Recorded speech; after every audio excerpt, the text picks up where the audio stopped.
Bonjour et bienvenue à ce webinaire sur le travail de nuit. Quels effets sur la santé, quelle prévention?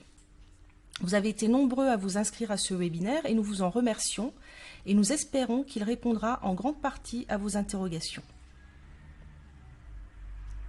Je me présente, Laurence Weibel, je suis chronobiologiste, expert d'assistance médicale à l'INRS Paris et je vais animer la première partie de ce webinaire consacrée à quelques définitions, aux principaux mécanismes impliqués ainsi qu'aux effets sur la santé. La deuxième partie de ce webinaire sera animée par Marianne Gauthier, médecin du travail et experte d'assistance médicale à l'INRS. Elle vous parlera des principaux moyens de prévention.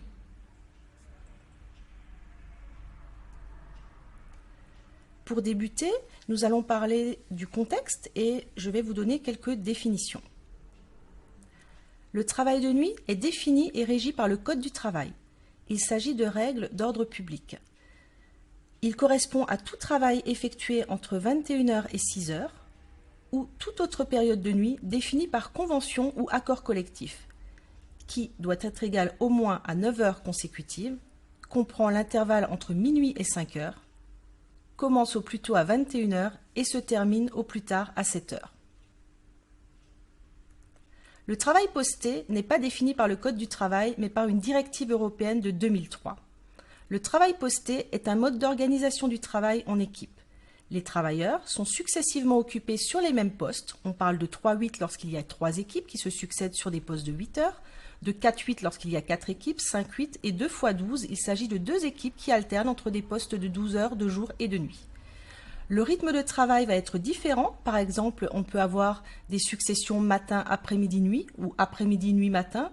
On peut avoir des équipes de journée exclusivement associées à une équipe de nuit. On peut avoir des équipes fixes du matin et de l'après-midi. On peut avoir des équipes fixes de nuit. Et on peut avoir du travail posté en continu, c'est-à-dire qu'on va couvrir l'ensemble de la semaine, 7 jours sur 7, ou en discontinu avec un arrêt en fin de semaine. C'est ce qui se passe par exemple dans le cadre du 3-8. Quelques chiffres. En Europe, selon une étude de 2020, il y a 5,6% de la population active qui est concernée par le travail de nuit. En France, l'enquête emploi de l'INSEE qui date de 2012 nous indique que 15,4% des salariés, 21,5% d'hommes et 9,3% de femmes sont concernés par le travail de nuit. Cela concerne 3,5 millions de personnes dans des domaines très très variés. Ça peut être des conducteurs d'engins, ça peut être dans le domaine de la police, dans le domaine du soin bien sûr, avec les infirmières, les aides-soignants, les médecins, ou encore dans l'industrie avec les ouvriers qui peuvent faire du 3-8, du 4-8, du 5-8. Une enquête conditions de travail plus récente, qui a été donc organisée et gérée par le ministère du Travail en 2016, nous indique que le travail de nuit habituel entre minuit et 5 heures concerne 6,4% de salariés. Le travail de nuit habituel entre 20 h et minuit concerne 14,5% de salariés. Et le travail de nuit entre 5 h et 7 h, 16,4% de salariés. Voilà pour le contexte. Nous allons maintenant nous intéresser aux principaux mécanismes pour expliquer finalement les effets sur la santé du travail de nuit. Nous allons plonger dans le monde des rythmes. Alors, qu'est-ce qu'un rythme biologique et à quoi ça sert? Les rythmes biologiques sont une réponse d'adaptation à la vie sur Terre, à l'alternance lumière-obscurité principalement, on y reviendra. Un rythme biologique est défini comme une variation régulière et prévisible d'une variable biologique dans le temps. Les rythmes biologiques ont une fonction, en fait, ils reflètent la nécessité pour certains événements de se produire de façon optimale à un moment précis du jour ou de l'année en anticipant les changements de l'environnement. Tous les êtres vivants expriment des rythmes biologiques. La seule différence, c'est que certains d'entre eux sont nocturnes, d'autres sont diurnes. Et l'homme est classiquement diurne et exclusivement diurne. Ça veut dire que finalement, toutes ces fonctions biologiques sont programmées pour qu'il soit actif de jour et endormi la nuit.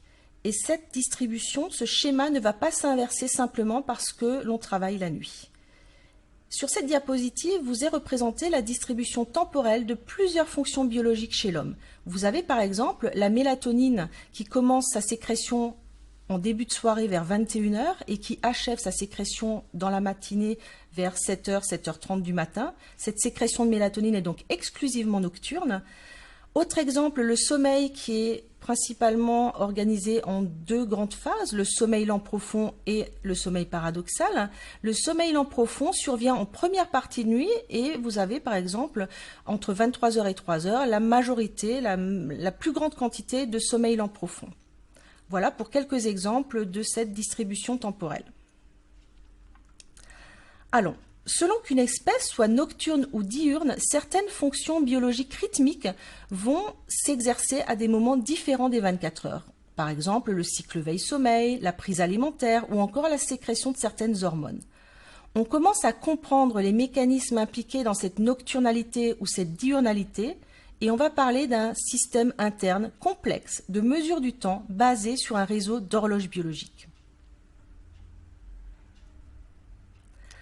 Tous les êtres vivants, de la bactérie jusqu'à l'humain, possèdent un système interne de mesure du temps dont le rôle est de coordonner les fonctions biologiques afin de permettre leur activation au moment le plus approprié. Ce système dépend d'un réseau d'horloges, avec une horloge principale localisée dans le cerveau et des horloges périphériques ou horloges secondaires qui sont localisées dans l'organisme. L'ensemble de ce réseau d'horloges va permettre finalement d'harmoniser le fonctionnement psychologique, physiologique et comportemental de l'organisme suivant un rythme proche de 24 heures que l'on appelle rythme circadien. Le système circadien est synchronisé sur 24 heures par les signaux de l'environnement. C'est l'alternance lumière-obscurité qui va synchroniser l'horloge principale grâce à des voies visuelles spécifiques. Puis, l'horloge principale va synchroniser les horloges périphériques via plusieurs voies, dont notamment le système nerveux autonome. Enfin, les horloges périphériques peuvent être synchronisées par d'autres synchroniseurs environnementaux, que l'on appelle des synchroniseurs non photiques, car non liés à la lumière, comme par exemple la prise alimentaire, les variations de température ou encore l'exercice physique. Chez tous les mammifères, hommes compris, c'est la lumière perçue par la rétine qui est le plus puissant synchroniseur de l'horloge principale. Cette horloge, en plus, est principalement sensible à la lumière bleue. Alors, quels sont les effets du travail de nuit sur ce réseau d'horloges? Le travail de nuit va aboutir à la perception d'informations environnementales conflictuelles, ce qui va aboutir finalement à une perception de conflit, de contradiction au niveau du système circadien. En fait, le travailleur de nuit va s'exposer au mauvais moment à la lumière, va manger au mauvais moment, va dormir au mauvais moment et va devoir être actif ou travailler au mauvais moment. Et cette exposition inadéquate aux synchroniseurs photiques et non photiques va aboutir à des désynchronisations des principales fonctions biologiques. Associées à la dette de sommeil, ce sont ces désynchronisations qui auront des effets sur la santé, sur la vigilance et donc la sinistralité, et sur la vie sociale et familiale. Nous allons maintenant détailler les effets sur la santé avérés, probables et possibles du travail de nuit. Pour ceci, on s'appuie sur une expertise collective de l'ANSES qui a été publiée en 2016 et qui a donc classé ces effets en 3 catégories. Les effets avérés, ça veut dire on a suffisamment d'études épidémiologiques pour classer ces pathologies comme étant des effets avérés. Il s'agit de troubles du sommeil, de somnolence et du syndrome métabolique. Les effets probables, donc là on a effectivement des études épidémiologiques associées à des études mécanistiques chez l'animal, mais il faut encore parfaire ces études chez l'homme et en tout cas il faut les affiner pour pouvoir affirmer avec certitude que ces effets sont avérés. Il s'agit pour les effets probables de baisse des capacités de concentration et de mémoire, d'anxiété et de dépression, de surpoids et d'obésité, de diabète, de maladies cardiovasculaires et de certains cancers. Enfin, les effets possibles, où là on a nettement moins d'études chez l'homme et essentiellement des études mécanistiques, soit en laboratoire expérimental chez l'homme, soit en laboratoire sur des modèles animaux. Donc les effets possibles du travail de nuit sont l'augmentation des lipides dans le sang, l'hypertension artérielle ou encore les accidents vasculaires cérébraux. Le travail de nuit a également des effets sur la sinistralité. La fréquence et la gravité des accidents du travail qui surviennent lors du travail posté incluant la nuit sont généralement augmentés.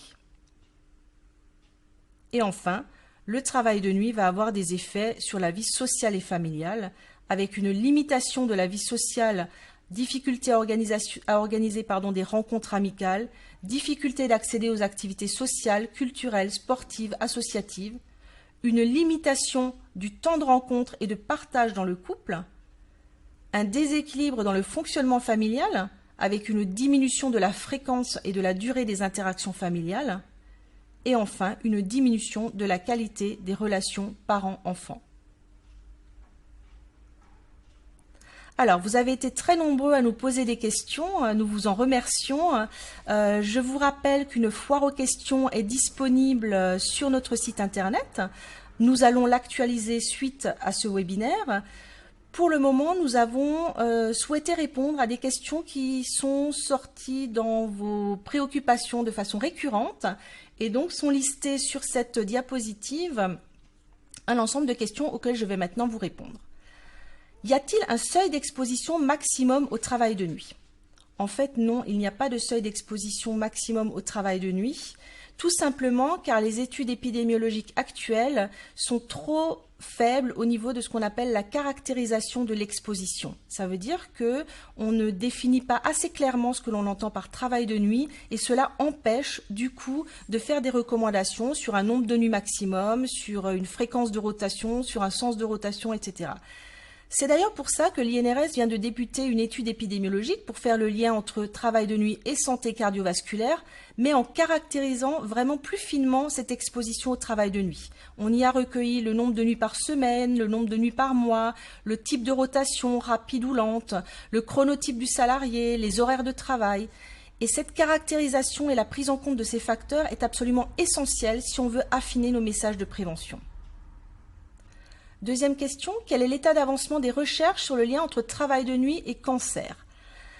Alors, depuis 2007, où le CIRC, le Centre international de recherche sur le cancer, a classé le travail de nuit comme cancérogène probable, de nombreuses études épidémiologiques se sont développées, ainsi que des études mécanistiques chez l'animal pour essayer de comprendre les mécanismes sous-jacents. Et ce lien entre travail de nuit et cancer, alors il s'agit principalement du cancer du sein chez la femme, mais également des cancers de la prostate. Eh bien, ce lien entre travail de nuit et cancer a été rappelé et réaffirmé dans l'expertise ANSES de 2016 et encore plus récemment, en 2019, en juillet 2019, le CIRC a réactualisé sa classification et a réaffirmé le caractère probablement cancérogène du travail de nuit. Quelles sont les particularités de l'impact des horaires atypiques sur la santé des travailleurs vieillissants? En fait, horaires atypiques et vieillissement ne font pas bon ménage. En effet, plusieurs caractéristiques du système circadien changent avec l'âge. Tout d'abord, l'horloge biologique devient plus matinale. Ça veut dire que les salariés exposés au travail de nuit vont avoir tendance à se coucher plus tôt et vont avoir beaucoup de difficultés à rester éveillés tardivement et à faire des nuits. De plus, avec l'âge, l'horloge biologique devient moins labile, c'est-à-dire qu'elle a beaucoup plus de mal à s'habituer à un changement d'horaire. Enfin, les rythmes circadiens générés par une horloge biologique vieillissante sont moins robustes et donc beaucoup plus aptes à faire ce que l'on appelle des désynchronisations qui sont source de pathologies et de symptômes. Et enfin, bien sûr, la qualité et la quantité de sommeil diminuent vraiment beaucoup avec l'âge, ce qui rend la récupération beaucoup plus difficile après une privation de sommeil. Et enfin, dernière question, quels sont les effets du travail en 12 heures? Alors, le travail en 12 heures est très plébiscité par les salariés et pourtant, ce travail en 12 heures présente un surrisque pour la santé et pour la sécurité. Les effets délétères du travail en 12 heures sont très connus. Vous aurez en fin de diaporama une référence vers un article de synthèse qui reprend ces effets associés aux 12 heures de travail. Si malgré les effets délétères connus, le choix d'un poste de 12 heures se fait, la prévention du travail de nuit, bien sûr, va s'appliquer. Mais en plus, un accent particulier devra être mis sur certaines mesures organisationnelles, comme par exemple laisser de l'autonomie aux salariés afin d'aménager le contenu de leur travail, respecter strictement les jours de repos, intégrer les temps de transmission dans le temps de travail et enfin, bien sûr, la mise en place de micro-siestes qui trouvent particulièrement leur place lors des postes de 12 heures. Et enfin, quand des salariés sont exposés au poste de 12 heures, il est absolument impératif de les sensibiliser aux effets de ces postes de 12 heures et surtout de les sensibiliser à la priorité au repos, priorité qui doit être donnée au repos pendant les jours de congé, pendant les jours de récupération, afin d'alléger et de diminuer la dette de sommeil. Voilà, je vais maintenant passer la parole à Marion Gauthier qui va vous parler de prévention. Je vous remercie de votre attention. Bonjour, donc merci Laurence pour cet exposé. Je vais donc prendre la suite et vous présenter les mesures de prévention qui vont pouvoir être mises en place pour limiter les impacts sur la santé du travail de nuit.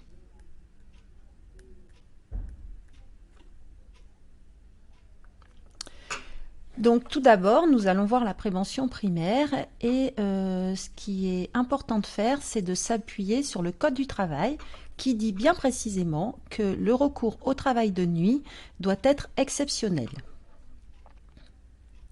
Donc il doit être limité le plus que possible et doit être justifié par la nécessité d'assurer la continuité de l'activité tout en tenant compte des impératifs de production. Donc il faut donc se méfier. Certaines entreprises ont pu être condamnées. Donc vous avez en exemple un arrêt de la Cour de cassation de janvier 2019 donc, qui a condamné une entreprise qui avait mis en place du travail de nuit alors que ce n'était pas justifié pour assurer la continuité de son activité.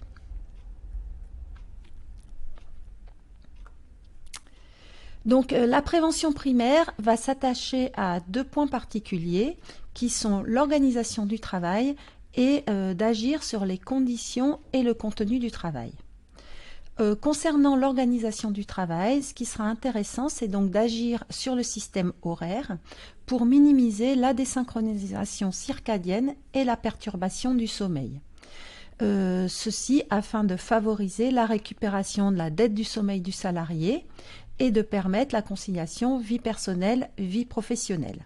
Ce qui sera intéressant aussi à ce niveau-là, au niveau de l'organisation du travail, c'est d'anticiper presque au niveau de l'organisation des carrières et donc de faire une prévision, une gestion prévisionnelle des carrières, puisqu'on sait, comme Laurence vous l'a dit, que au fur et à mesure de l'âge et de la carrière professionnelle, le travail de nuit est en général moins bien toléré, moins bien accepté par l'organisme, et donc c'est vrai que les services des ressources humaines ont un rôle à jouer là pour anticiper et permettre aux travailleurs de nuit, à un moment donné, de pouvoir repasser sur des postes de jour. Les actions sur les conditions et le contenu du travail vont plutôt s'interroger sur le travail que les salariés qui travaillent de nuit ont à faire afin d'éviter des multi-expositions, c'est-à-dire de faire qu'il y ait une exposition au travail de nuit et d'autres expositions professionnelles qui se cumulent et qui augmentent donc les impacts sur la santé.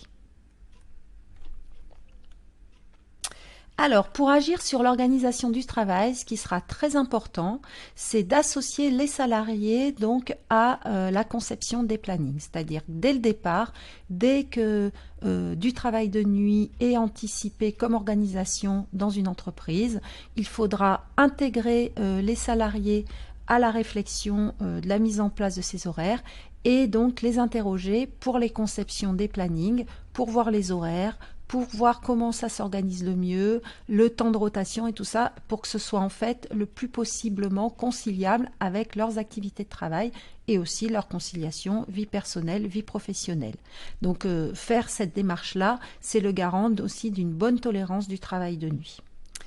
Donc dans le même ordre d'idées, donc il faudra affecter au travail de nuit les salariés qui sont volontaires, afin aussi de permettre une meilleure tolérance de ce type d'horaire. Et puis bien sûr, il faudra donc faire des informations, des formations aux salariés qui vont travailler de nuit sur les risques que ça peut entraîner sur leur santé. Donc, par exemple, donc pour optimiser les horaires et les rythmes, ce qui est recommandé, c'est de prévoir un début de poste du matin au plus tôt à 7 heures, pas à 6 heures, pardon. pas avant. Effectivement, si on fait démarrer un poste du matin plus tôt, ça veut dire par exemple à 5 heures du matin, ça veut dire qu'il faudra se réveiller à 3 heures, 3h30 ou 4 heures en fonction du temps de trajet. Et donc si on se réveille à ce moment-là, comme vous l'avez vu avec Laurence, donc c'est la période où le sommeil est en général le plus profond et donc le gain physique pour se réveiller à ce moment-là est très très important. Donc c'est vraiment préjudiciable pour la santé. Ce qui est conseillé aussi, c'est d'éviter les postes de nuit d'une durée de plus de 8 heures. En effet, au-delà de 8 heures, 9 heures, 10 heures de travail d'affilée, on considère que c'est un poste long, de longue durée. Et donc, ces longues durées de travail ont un impact, ont des effets propres en eux-mêmes sur la santé. Donc, en fait, du coup, on va cumuler les expositions du travail de nuit plus des horaires longs et éventuellement avec d'autres expositions aussi. Donc, on augmente la potentialité d'effets sur la santé. Ce qui sera intéressant aussi, c'est de favoriser les rapides, c'est-à-dire que d'éviter de travailler sur un même type de poste pendant une durée trop longue, par exemple plus de 3, 4 jours, 5 jours de nuit, puis ensuite pareil pour le poste du matin, voilà. Donc on va faire des successions rapides avec au maximum 3 nuits de travail successives, et ça afin d'éviter la désynchronisation circadienne. Ou alors, ce qui semble être meilleur et mieux toléré, c'est de privilégier des équipes de nuit fixes, donc des salariés qui ne travaillent que la nuit, et qui alternent avec d'autres équipes qui, elles, ne travaillent que sur les postes de jour, donc soit les postes du matin, soit les postes d'après-midi. Ce qui sera aussi très important pour favoriser le collectif et la qualité du travail, c'est de prévoir des temps de transmission, d'échanges formels entre les équipes, afin qu'ils puissent échanger sur ce qui s'est passé avant, sur ce qui va se passer, que le travail du coup puisse être anticipé. Et puis ça permet aux équipes de se connaître et donc d'avoir un sentiment d'appartenir ensemble et de faire ensemble le même travail.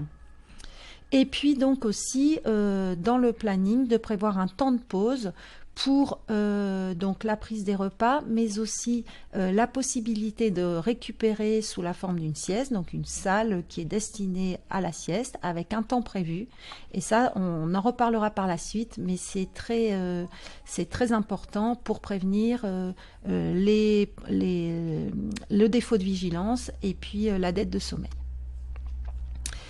Pour permettre la conciliation vie personnelle, vie professionnelle, donc c'est important de prévoir des plannings connus à l'avance, qui sont réguliers, flexibles, donc afin que les personnes qui travaillent de nuit puissent anticiper au niveau de leur vie personnelle les contraintes qu'elles vont avoir et anticiper aussi leurs projets personnels. Et donc pouvoir garder un lien aussi avec leur famille ou la vie sociale et amicale. Et puis également définir des heures de début et de fin de poste qui vont être par exemple compatibles avec les transports en commun. En région parisienne, le métro commence à 5 heures du matin, donc si on fait un début de poste à 4 heures du matin, les personnes ne peuvent pas se rendre travailler en prenant les transports en commun.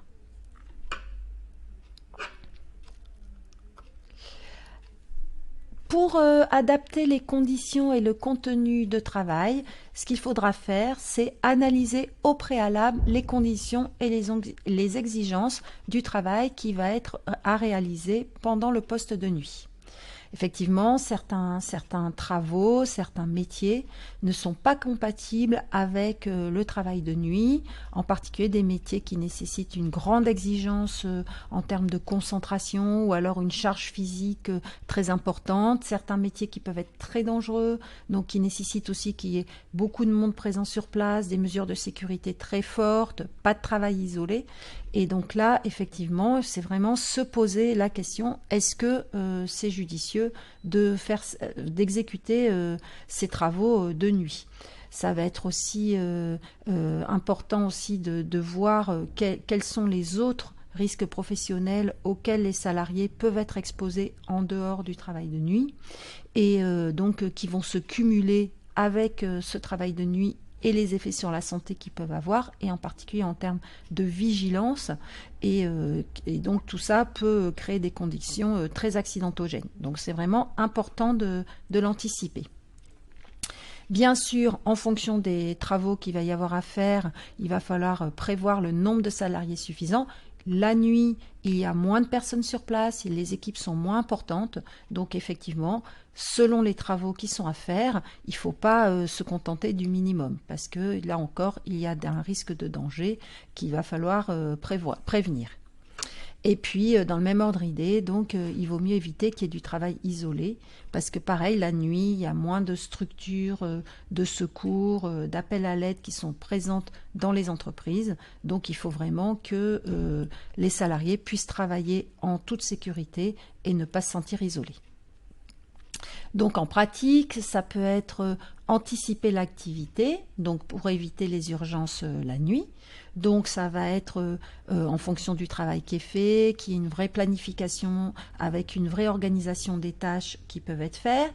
Lors des temps de transmission, que les salariés qui occupaient le poste d'avant, le poste d'après-midi, expliquent bien ce qui s'est passé et priorisent les choses à faire et en donnant bien aussi les points de vigilance. Comme ça, les salariés qui prennent le poste de nuit peuvent tout de suite le planifier, l'organiser pour éviter de se trouver à gérer les situations en urgence, surtout à des moments possiblement où ils ont une moindre vigilance. Ça va être intéressant aussi du coup de planifier les tâches plus techniques ou celles qui nécessitent plus de concentration ou alors les tâches plus physiques en début de nuit, voire éviter les tâches trop physiques finalement, ne pas les faire pendant la nuit. Pareil, dans l'organisation, la planification un peu des tâches, anticiper les moments de moindre vigilance et de fatigue, de coup de barre. Donc c'est en général entre 2 et 4 heures du matin, qui est la période, comme je l'ai dit tout à l'heure, de sommeil plus profond. Normalement, quand on a un rythme diurne, bah là du coup, cette période-là, les salariés doivent l'anticiper pour éviter d'avoir à faire un travail qui demande de la concentration, de la vigilance ou même une charge physique à ce moment-là. Ils seront moins performants. Et puis donc du coup prévoir, pareil, anticiper, prévoir certains temps de pause en s'organisant dans l'équipe pour pouvoir avoir ce temps qui permet de récupérer et de récupérer en termes de vigilance. Là, l'environnement du travail va pouvoir aussi être adapté pour favoriser un travail de nuit de qualité. Donc l'éclairage peut être modulé. Donc ce qu'on conseille, c'est un éclairage un petit peu d'intensité plus élevée en début de nuit. Ça va stimuler l'éveil. Et puis par contre, en fin de nuit, qui soit peut-être d'intensité moindre, ce qui permet de se mettre en condition avant de retourner à domicile pour dormir et récupérer de sa nuit. Il sera aussi intéressant pour que le salarié puisse être confortable, les salariés qui travaillent de nuit, d'aménager une salle de pause pour avoir ce repos, ce temps de sieste de façon confortable et dans de bonnes conditions. Et puis bien sûr, d'aménager une salle pour prendre les repas ou les collations de nuit. Alors, nous avons préparé donc deux petites diapositives là concernant donc le contexte actuel, qui est de la pandémie liée à la Covid-19. Donc c'est un contexte d'urgence sanitaire qui a imposé donc à de nombreuses entreprises de mettre en place des règles de distanciation physique, et donc certaines pour y répondre ont dû mettre en place du travail de nuit afin de limiter le nombre de salariés présents simultanément sur les lieux de travail. Donc ce travail de nuit va, comme on l'a vu, représenter, rajouter un risque et une exposition professionnelle pour des salariés qui ne le pratiquaient pas auparavant. Donc cet aménagement doit être transitoire, il est lié à cette période-là, et de toute façon, des mesures de prévention vont devoir être mises en place. Et même si c'est transitoire, même si c'est dans cette période, on ne peut pas y déroger. Donc, le CSE et les salariés concernés vont devoir être impliqués à la mise en place de ces nouveaux rythmes et de ces nouveaux horaires. Pour organiser ce travail de nuit dans cette période de pandémie, bien sûr, je parlais des transmissions qui sont très importantes entre les équipes. Là, du coup, pour pour répondre aux règles de distanciation physique, on peut peut-être mettre en place des moyens un peu différents. Donc les transmissions peut-être peuvent se faire par visio, par messagerie électronique, en utilisant les smartphones. Pour le temps des repas ou les salles où on peut pratiquer les micro-siestes, les petits temps de repos, à ce moment-là, donc les salles vont devoir être bien sûr nettoyées avec un renfort des règles d'hygiène. Voilà, donc j'en ai terminé de cette petite parenthèse. Donc maintenant, je vais vous détailler la prévention secondaire qui, elle, va concerner plutôt des conseils et des règles d'hygiène de vie donc, qui peuvent être données aux salariés qui travaillent de nuit.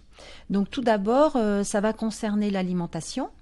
Donc, comme Laurence vous l'a expliqué, hein, l'impact de l'alimentation n'est pas neutre chez le travailleur de nuit et en plus, le travailleur de nuit ne va pas assimiler de la même façon finalement l'alimentation qu'il prendra de nuit. Donc, ce qui est primordial, c'est qu'il n'y a pas de repas à prendre la nuit. Donc, on va plutôt privilégier une collation légère. Donc, le moment souvent idéal, c'est celui du petit creux là, de milieu de nuit, donc parce que ça permet quand même un petit peu de redonner un petit peu d'énergie. Et donc, ça va être une petite collation, ça peut être une boisson chaude avec un fruit ou une petite soupe, un laitage, mais plutôt en évitant les sucres rapides et les graisses, qui ne seront pas assimilés aussi bien que de jour, donc il faut les limiter. Et puis, ce qui sera intéressant aussi, c'est de conserver, donc là, sur les 24 heures, 3 prises alimentaires. Donc, il faut veiller à ce qu'il y ait vraiment 3 repas équilibrés par jour, enfin, en tout cas, sur les 24 heures, en évitant donc d'avoir un vrai repas la nuit. Donc, par exemple, ça peut être un petit déjeuner quand même le matin, en rentrant de la nuit. Certaines personnes font ça parce qu'elles ont du mal à s'endormir après l'estomac vide. Ensuite, en se réveillant, à midi ou 13h, donc de prendre un repas qui peut être pris en plus en famille, ce qui est quand même très très très favorable à la meilleure conciliation vie personnelle vie professionnelle. Et puis le soir, donc ça va être un repas pour le dîner qui pourra être pris par exemple avec la famille aussi avant de partir travailler. Et puis donc la petite collation la nuit, mais vraiment très légère. Donc, ce qui sera aussi primordial, c'est de conseiller le travailleur de nuit de maintenir une pratique d'activité physique, d'activité sportive ou de loisirs. Mais effectivement, beaucoup de travailleurs de nuit disent, écoutez, moi je suis complètement crevé et j'ai travaillé ma nuit, je dors la journée, je récupère, après je retourne travailler. Donc moi, le sport, c'est vraiment pas possible. Non, il faut essayer de leur expliquer qu'ils trouvent vraiment un créneau pendant les temps de repos ou les temps de récupération pour qu'ils continuent cette activité physique qui est donc très très favorable à la santé et qui peut prévenir en plus des effets finalement préjudiciables liés au travail de nuit. Donc le sommeil, donc là aussi ça va être primordial pour éviter la dette de sommeil qui est déjà présente chez le travailleur de nuit. Donc du coup, il va falloir la minimiser et voire même donner des conditions pour en fait, parce que comme on l'a vu, le manque de sommeil va aussi avoir des effets sur la santé. Donc il faut il faut vraiment conseiller aux travailleurs de nuit de garder une durée de 7 heures de sommeil par jour sur les 24 heures. Donc quand il rentre de sa nuit, il faut qu'il respecte son rituel du coucher. Donc c'est ce qu'il veut, hein, donc de la lecture, une boisson chaude, voilà, prendre une douche. Certains aiment bien aller se coucher après avoir pris une douche.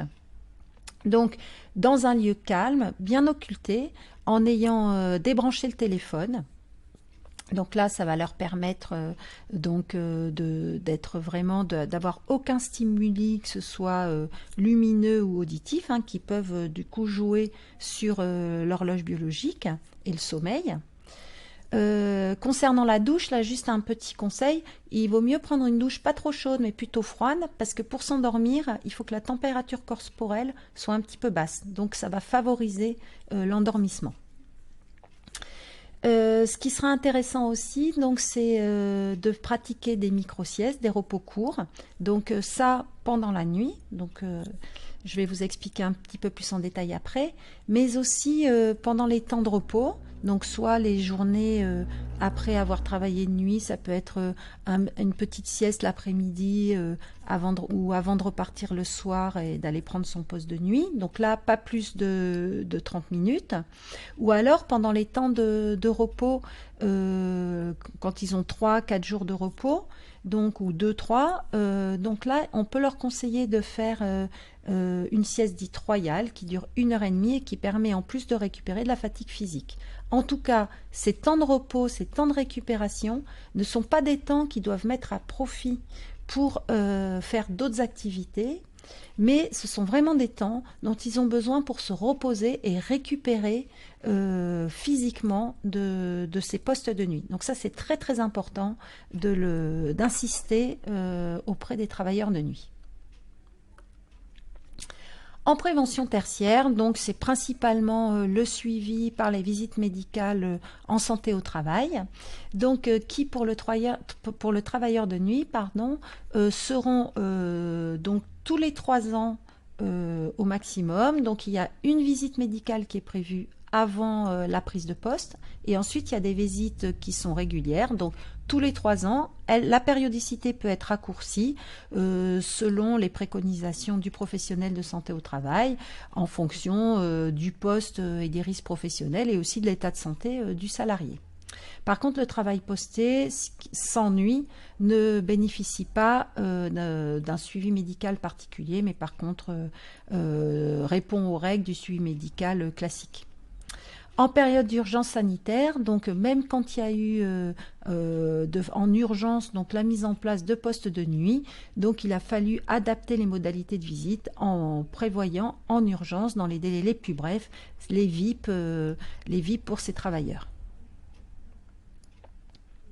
Donc pour conclure, je pense que vous l'avez compris, que ce soit à partir donc de l'exposé de Laurence et puis avec les mesures de prévention que je vous ai exposées, le travail de nuit n'est pas un travail de jour effectué la nuit. Donc ça, c'est vraiment très important de faire passer ce message, et aussi des solutions de prévention existent qui peuvent être mises en place pour en limiter les impacts sur la santé.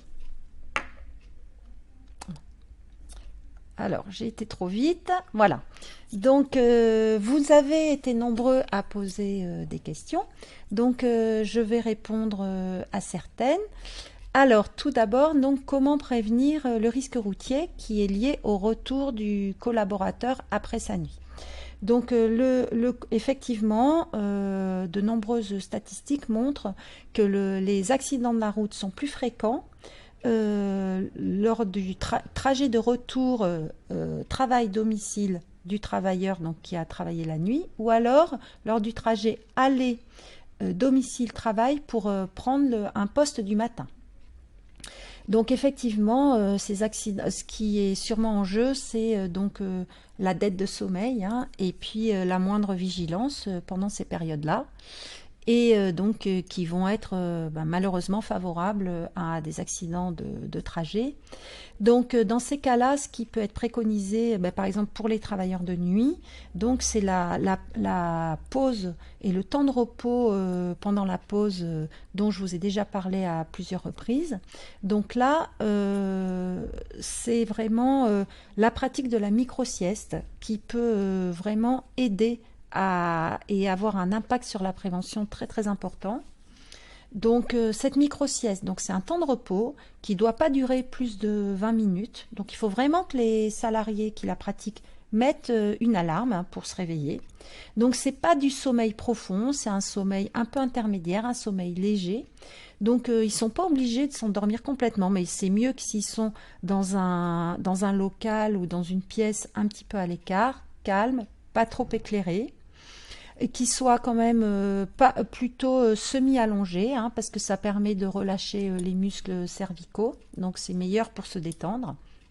Et donc, ce qui est sûr, c'est que après les 20 minutes ils se réveillent. En fait, donc ils reviennent plutôt à un état de conscience normal.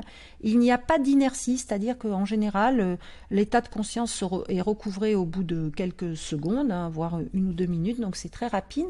Et ça a un vrai effet rafraîchissant au niveau des capacités cognitives, c'est-à-dire que la vigilance et la concentration redeviennent à un niveau quasiment normal. Donc c'est quand même très efficace pour la prévention donc des accidents et qui peuvent être liés à un défaut de vigilance. Et puis l'autre mesure effectivement qui va être très importante pour prévenir donc cette fatigue accumulée et qui peut être à l'origine d'accidents, c'est donc de préconiser une bonne hygiène de sommeil, comme ce que je vous ai exposé tout à l'heure, et encore une fois en conseillant aux salariés qui travaillent de nuit de récupérer pendant ces temps de repos, de ne pas hésiter à faire des micro-siestes, de ne pas hésiter pendant ces périodes de repos à faire des siestes royales d'1 h 30 qui vont lui permettre de récupérer au niveau physique, mais aussi de récupérer de sa dette de sommeil. Donc, pour sensibiliser l'employeur aux effets de la micro-sieste, donc ça c'était une de vos autres questions, ben, effectivement ce sont ces arguments-là, hein, dire que le travail de nuit induit une dette de sommeil, qui est en général de 1 heure de sommeil en moins par 24 heures, que cette dette de sommeil va avoir des effets sur la santé et va avoir des effets sur la vigilance, que les défauts de vigilance sont des facteurs de risque importants d'accidents du travail et que la micro-sieste peut prévenir ces accidents du travail, qu'elle peut s'organiser très facilement, que c'est un temps de repos qui est court, qui n'induit pas derrière d'inertie hypnique, c'est le petit temps de réveil qui se surajoute, là il n'y en a pas quand ça dure que 20 minutes, et qu'effectivement c'est un bénéfice très important sur la qualité du travail et sur la diminution du risque d'accident du travail. Donc, comment éviter la fatigue? Ça aussi, donc on l'a vu. Donc, ça va être des règles d'hygiène de vie concernant l'hygiène du sommeil, la récupération pendant les temps de repos, une alimentation équilibrée, la pratique de l'activité physique. Donc, ça, c'est vraiment les conseils à donner à vos salariés qui travaillent de nuit. La désocialisation, c'est vraiment l'organisation des plannings qui permettent une meilleure conciliation entre la vie personnelle et la vie professionnelle. Donc dans la conception des plannings, essayez le plus possible d'éviter les week-ends travaillés. Donc favoriser le plus possible les périodes de repos pendant les week-ends afin que les personnes qui ont une famille ou qui ont des activités puissent continuer à les faire avec leurs amis, leur famille ou les associations hein, pour certains. Comme je l'ai dit tout à l'heure, ça peut être conseillé de prendre des repas en famille aussi.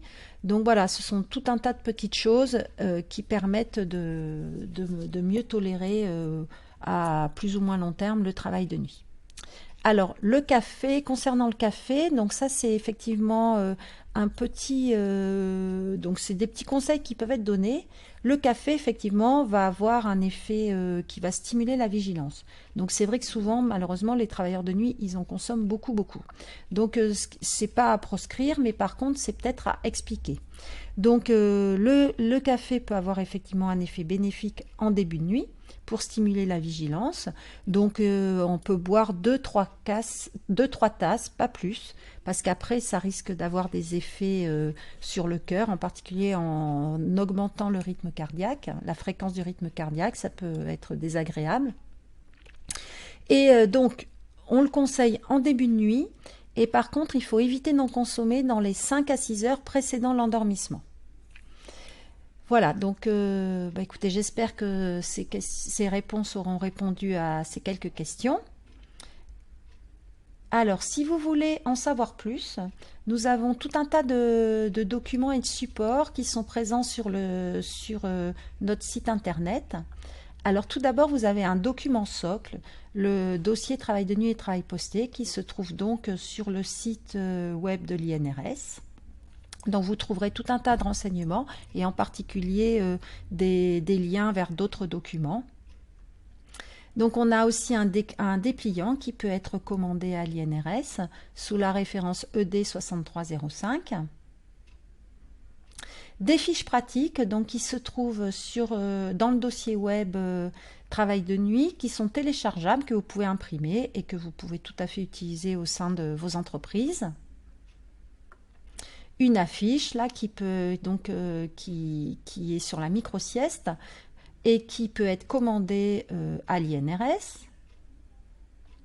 Donc nous avons aussi fait un numéro spécial de travail et sécurité qui est paru en janvier 2019, donc sur les horaires atypiques et le travail de nuit.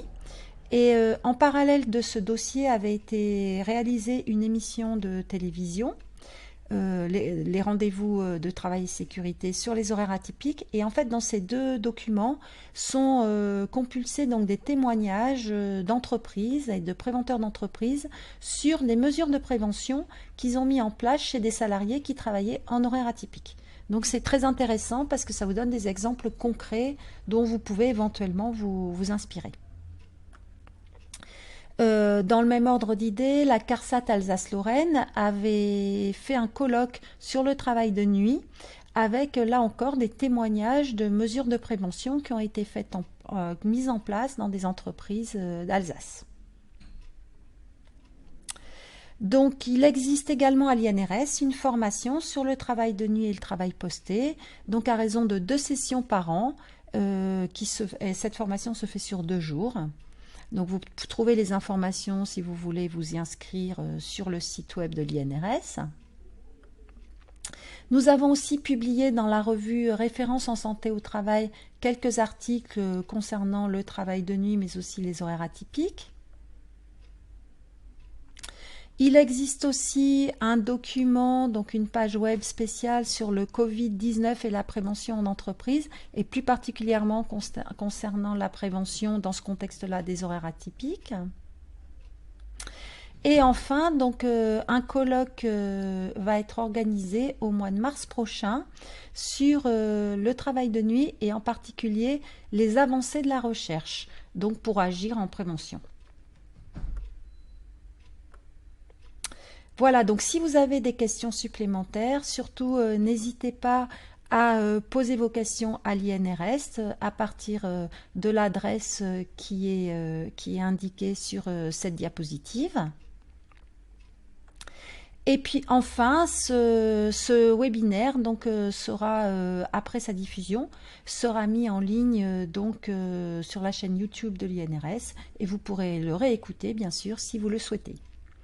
Voilà, donc écoutez, j'espère que ce webinaire vous a intéressé et nous vous remercions encore d'avoir été présents si nombreux et également de votre attention.